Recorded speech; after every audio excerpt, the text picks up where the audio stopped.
అదే RTV app వార్తల్ని క్షణాల్లో చదివే అవకాశం ఉంటుంది. ఒక న్యూస్ పేపర్, ఒక టెలివిజన్ ఛానల్ మీ చేతుల్లో ఎప్పుడూ ఉంటాయి. సార్ ఇవాళ మీ ప్రాంతంలో కూడా బ్రాహ్మణవేలం ప్రాజెక్టు మీ చిరకాల వాంఛ, మీ స్వగ్రామం ఎలా ఉంది సార్ ఇవాళ ప్రారంభం? ఇవాళ చాలా మంచి రోజు. ఈరోజు ఏడాది పాలన పూర్తయిన సందర్భంగా ఇదే రోజు కాంగ్రెస్ పార్టీ వచ్చిన తర్వాత ఈ బ్రాహ్మణవేలంలో రిజర్వాయర్లకు నీళ్ళు వచ్చి ఈ ప్రాంతం మునుగోడు నియోజకవర్గం నకరికల్లు నల్గొండ 1,00,000 ఎకరాలకు సాగునీరు వచ్చే ప్రాజెక్టు ఆనాడు వైఎస్ రాజశేఖర రెడ్డి గారి చేతుల మీద ప్రారంభమైంది. 10 ఏళ్ల పాటు కేసీఆర్ ప్రభుత్వం ఉన్నప్పుడు కేవలం కోమటిరెడ్డి బ్రదర్స్కి మంచి పేరు వస్తుంది ఈ ప్రాజెక్ట్ చేస్తే అని చెప్పి 90% అయిన ప్రాజెక్ట్ని పనిచేయలేదు.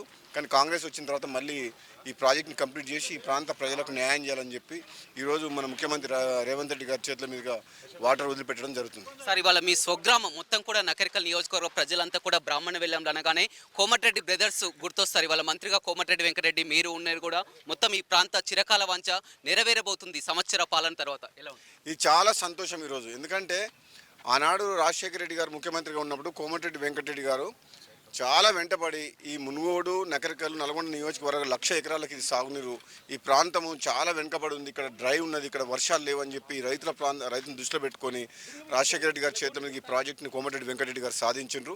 కానీ ఎప్పుడో కంప్లీట్ చేయాల్సిన ప్రాజెక్ట్ ఇది. నిజంగా చెప్పాలంటే రాజశేఖర రెడ్డి గారు చనిపోకపోతే 2014 లోపలనే అయిపోయేది.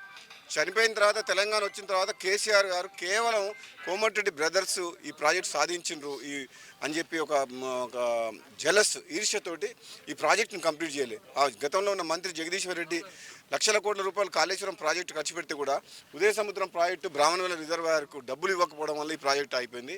ఇప్పుడు కాంగ్రెస్ వచ్చిన తర్వాత ఎమ్మటే నీళ్ళు నింపుతున్నాం.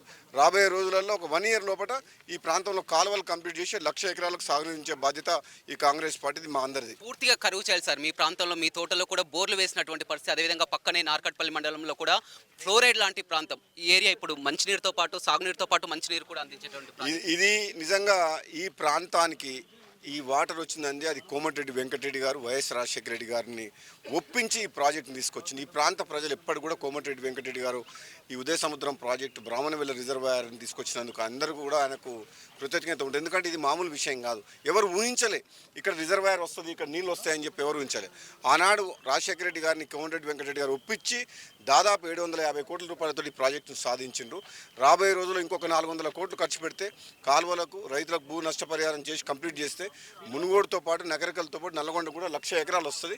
తప్పకుండా ఈ ప్రాంత ప్రజలందరికీ కూడా మేలు జరిగే ప్రాజెక్ట్ని రేవంత్ రెడ్డి గారు కాంగ్రెస్ పార్టీ ప్రభుత్వం వచ్చిన తర్వాత ఓపెన్ చేసుకోవడం ఈ ప్రాంత ప్రజల అదృష్టం. Thank you. రాజశేఖర రెడ్డి కూడా ముఖ్యమంత్రి అయినప్పుడు స్వయంగా కోమటిరెడ్డి వెంకటరెడ్డిని మీకు ఏం కావాలి, మంత్రి పదవి కావాలి, ఏం కావాలన్నా కానీ అలా కోమటిరెడ్డి వెంకటరెడ్డి మా ప్రాంత వాసులకు నీరు కావాలి, మాకు ప్రాజెక్టు కావాలని కూడా చెప్పినట్టు. నిజంగా చెప్తున్నాను, మళ్ళీ చెప్తున్నా, ఈ ప్రాజెక్టు సాధించిన ఘనత కోమటిరెడ్డి వెంకటరెడ్డి గారిది. ఈ ప్రాంత ప్రజలు గతంలో ఆయన ఎమ్మెల్యేగా నార్కట్పల్లి చిట్యాల మండలం నగరికల్ కాన్స్టిట్యున్సీకి సంబంధించిన ప్రజలందరూ కూడా ఆయనను వెంట 4 సార్లు ఎమ్మెల్యే గెలిపించారు. అందుకని ఆయన ఈ ప్రాంత ప్రజలకు సేవ చేయాలని మన రాజశేఖర రెడ్డి గారిని ఒప్పించి నాకు మంత్రి పదవి ఇవ్వకున్నా పర్లేదు ఈ ప్రాజెక్టుని కంప్లీట్ చేయాలని చెప్పి ఆయన పట్టుదలతో సాధించింది.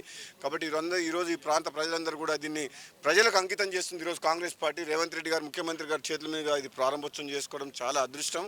వెంకటరెడ్డి గారు కూడా ఈ ప్రాజెక్ట్ చూసి అందరూ కూడా మనం అభినందించాలి. మిగిలింది మన మునుగోడు ప్రాంతం, చెర్లగూడ, అదేవిధంగా డిండి ప్రాజెక్టు విషయానికి వస్తే ఎస్ఎల్బిసి కూడా పూర్తవుతుంది. మునుగోడు నియోజకవర్గం ప్రజలు కూడా ఎదురు చూస్తున్నారు. వాటికి తప్పకుండా కాంగ్రెస్ పార్టీ రైతుల గురించి పనిచేస్తుంది. గతంలో టీఆర్ఎస్ ప్రభుత్వం మాదిరిగా కాంట్రాక్టర్ల కోసం, కమిషన్ల కోసం కూలిపోయే ప్రాజెక్టులు కాళేశ్వరం ప్రాజెక్టులుగా కాంగ్రెస్ పార్టీ చేయదు. రాబోయే రోజుల్లో పాలమూరు రంగారెడ్డి ప్రాజెక్టులో భాగంగా డిండి లిఫ్ట్ ఇరిగేషన్ కంప్లీట్ చేసి శివనగూడెం రిజర్వాయర్, కృష్ణాంపల్లి రిజర్వాయర్ కంప్లీట్ చేసి దేవరకొండ, మునుగోడు నియోజకవర్గం 3.5 లక్షల ఎకరాలకు సాగునీరు అందించే బాధ్యత నా మీద ఉన్నది, కాంగ్రెస్ పార్టీ ప్రభుత్వం మీద ఉంది. ఈ జిల్లా మంత్రి వెంకటరెడ్డి గారు, మన ఇరిగేషన్ మంత్రి ఉత్తమ్ కుమార్ రెడ్డి గారు, మేమందరం కూడా ఆల్రెడీ ప్రణాళికలు తయారు చేసినాం. రాబోయే రోజుల్లో మూసీ ప్రాజెక్టులు కానీ, ఉదయ సముద్రంతో పాటు డిండి లిఫ్ట్ ఇరిగేషన్ కానీ, సొరంగ మార్గం కానీ, ఈ నల్లగొండ జిల్లాకు గత 10 సంవత్సరాలుగా అన్యాయం జరిగింది టీఆర్ఎస్ పాలన. కాబట్టి తప్పకుండా ఈ ప్రాంతాన్ని, నల్గొండ జిల్లాని సస్యశ్యామలం చేసే బాధ్యత మా అందరి మీద ఉన్నది. తప్పకుండా చేసి చూపిస్తాం. Thank you. 10 ఏళ్లలో కూడా కేసీఆర్ నిధులు ఇవ్వలేదు, పూర్తిగా వెనకబడిపోయింది. అందుకే కాంగ్రెస్ ప్రభుత్వంలో ప్రారంభించి కూడా ఇవాళ కాంగ్రెస్ పార్టీ అధికారంలోకి వచ్చాక మళ్ళీ ఓపెన్ చేసుకోవడం సంతోషంగా ఉందని కూడా ఎమ్మెల్యే కోమటిరెడ్డి రాజగోపాల్ రెడ్డి చెప్తున్నారు. Vote studio. మరిన్ని వీడియోస్ కోసం ఛానల్ ని సబ్స్క్రైబ్ చేయండి. లేటెస్ట్ అప్డేట్స్ కోసం వాట్సాప్ ఛానల్ ని ఫాలో అవ్వండి. ఆ లింక్ డిస్క్రిప్షన్ లో ఉంది.